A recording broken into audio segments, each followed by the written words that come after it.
Have you ever wondered how do people and enterprises really use cloud computing? Well, this class is all about cloud computing use cases. I will also give you some examples of how cloud has actually been used to deliver business value. This is the 5th class under Cloud Computing Basics. During this class, we will cover the typical cloud computing use cases, and at the end, some typical examples. The very first one I want to address is the one that we're all used to. This is when you use your cell phone or your laptop or your tablet to connect to a cloud service. The end user to cloud use case. The public cloud will provide compute services, database services, storage services, or applications. How many of you actually use some of the cloud-based storage services? What about things like Google Drive? That's a cloud-based storage service. Box also provides cloud-based storage. There are also cloud-based database services that many enterprises use in order to support their business. Use case 1, end user to cloud.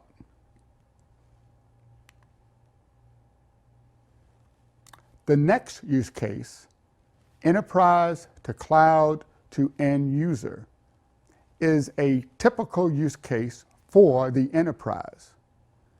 This is how you could support your road warriors with public cloud services. Salesforce.com is one of the public clouds that provide customer relationship management services. This is a software as a service that's delivered from a public cloud.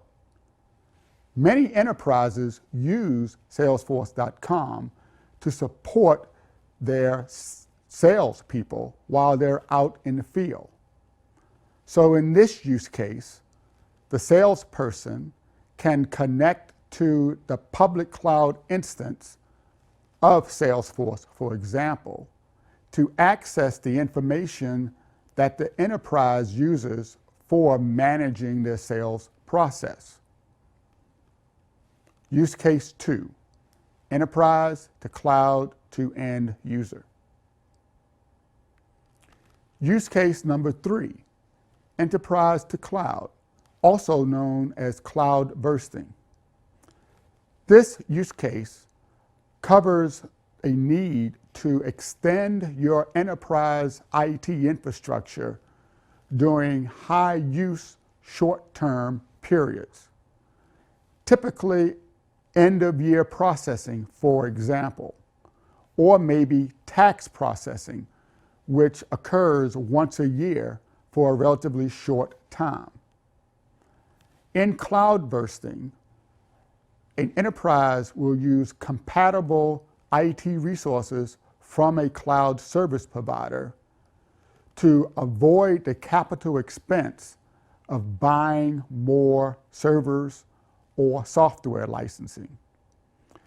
They can cloud burst to a cloud service provider, use those extended services for a short period of time, and then when the need subsides, go back to their organic, typical levels of resources. Use case 3, enterprise to cloud.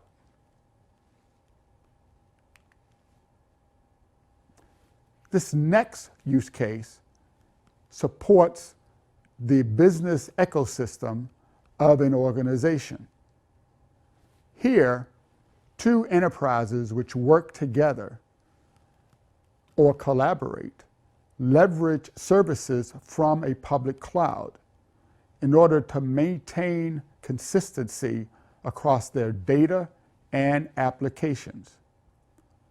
As more and more companies and enterprises partner in the marketplace, this use case is becoming more and more important. Use case 4, enterprise to cloud to enterprise.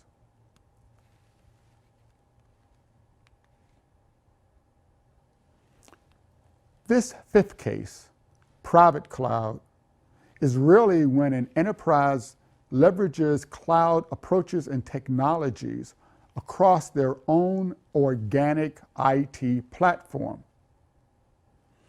This is different from all the others in that the cloud is contained within the enterprise. This is useful for large enterprises where extending or using public clouds may actually be more costly than managing and owning their own. Use case 5, private cloud. Use case 6, changing cloud vendors. When you start off with the cloud service provider, do you think about the eventuality in the future where you will need to select and migrate to another cloud? Well, this is very important, and it brings up challenges with respect to interoperability of cloud vendors. When you start using the cloud, you agree to a service level agreement. And if the provider does not meet the requirements of the agreement, you can typically only get maybe a money back or credit on your account. If that happens enough times, you'll probably be looking for a new cloud vendor. In that case, this use case, changing cloud vendors, becomes even more important. Standards are critical if you're going to be successful in changing a vendor. And being a young industry, standards have really not been established across cloud computing. So it's up to you, the enterprise or the IT professional, to ensure that you have the ability to take your applications and data to another cloud. Use case 6, changing cloud vendors.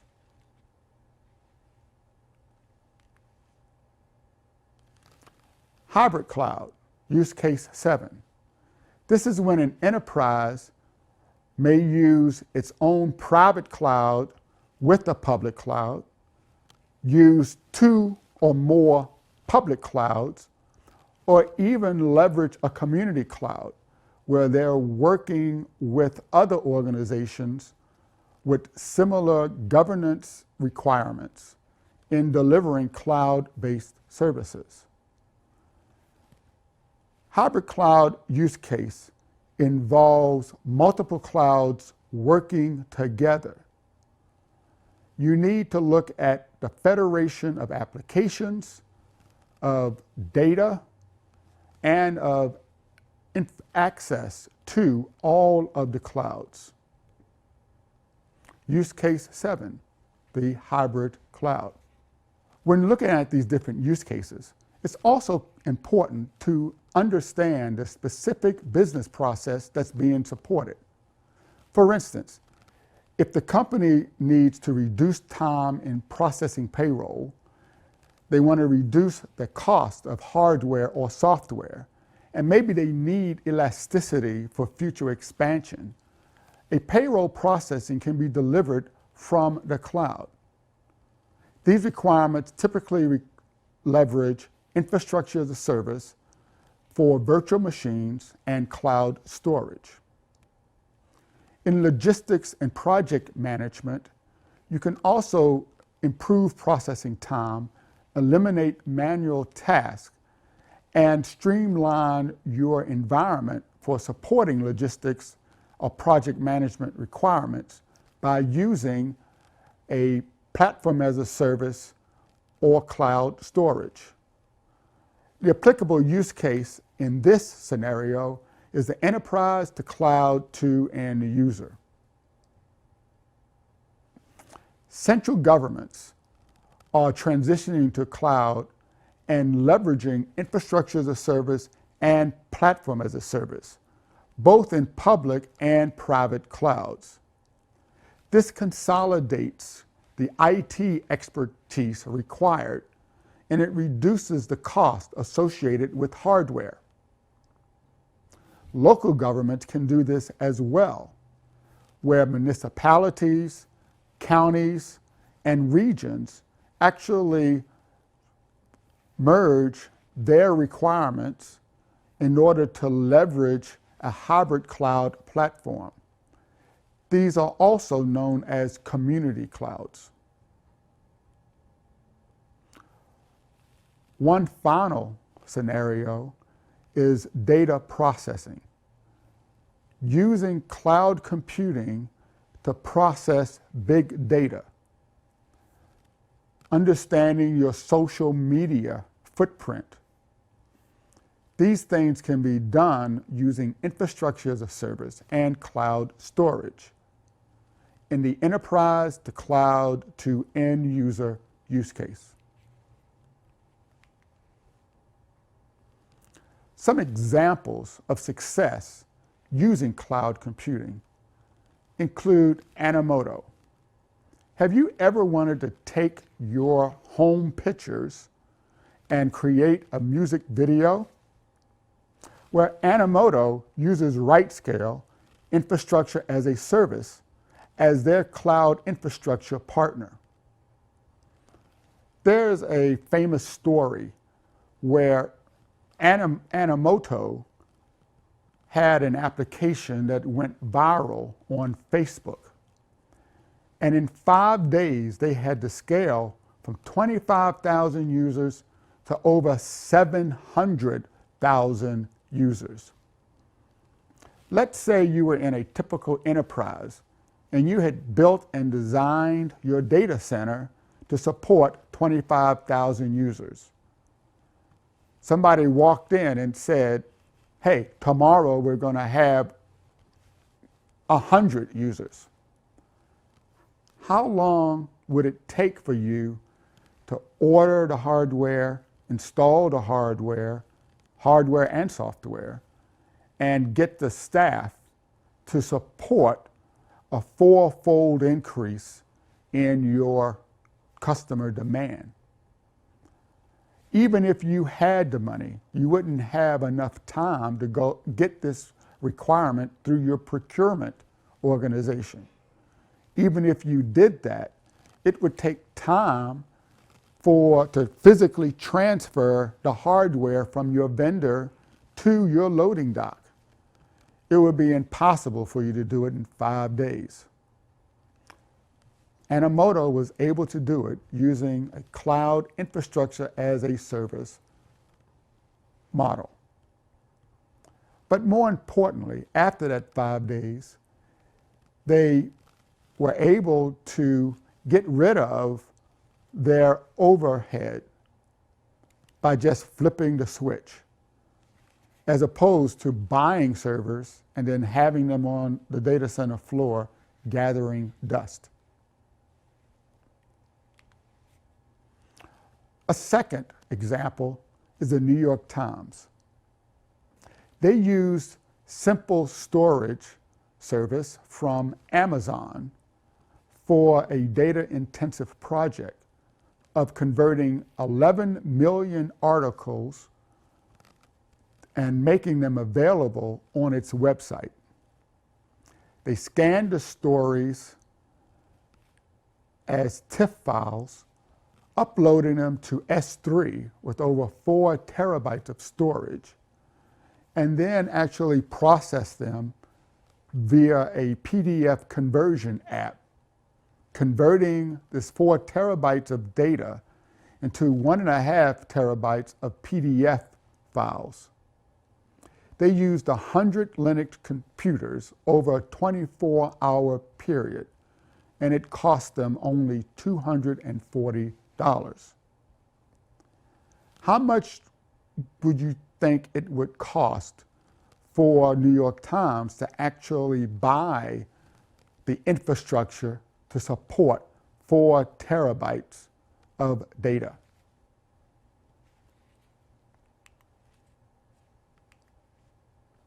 Another example is the NASDAQ stock exchange. They wanted to change or enhance their business model by selling historic data of those stocks and funds on the exchange. This offering was a new offering called Market Replay, but they didn't want to worry about optimizing its database to handle the new loads from expected customers. So they leveraged cloud computing and Adobe Air to put this project together in just a couple of days.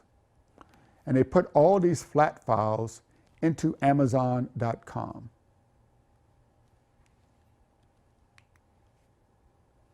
And the Washington Post. A few years ago, when President Obama was running against Hillary Clinton, there was a lot of discussion about what Secretary Clinton did in the White House as First Lady.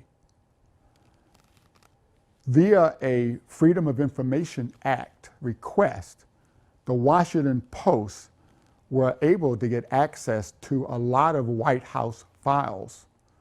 And they wanted to search the files to find out exactly what type of information and data were in them. Unfortunately, the White House provided the files in a PDF format, which was very difficult and costly to search. So the Washington Post used Amazon.com with a PDF to text conversion application to make all of the data machine readable. This also allowed them to put all of this information up on a website so that anyone in the world could search the information and data. This would have cost them millions of dollars if they needed to buy the hardware and install it in their own data center. By leveraging cloud services, the bill was below $1,000. Cloud computing is very good for addressing volatile and unpredictable application loads. Transaction growth, data growth, users growth all require greater investment. Cloud computing can help an organization avoid that investment. It also enables a cost-effective path for scaling up and scaling down without compromising reliability, performance, and time to market. Amazon Web Services, one of the leaders in providing cloud computing services, actually outgrew their traditional online retail selling business in under 2 years. This is shown in the bandwidth consumption chart. So there are specific use cases that you can choose from when selecting your path to leveraging cloud computing. Our next class will talk about cloud computing frameworks that you can also use in designing your next infrastructure. Thanks.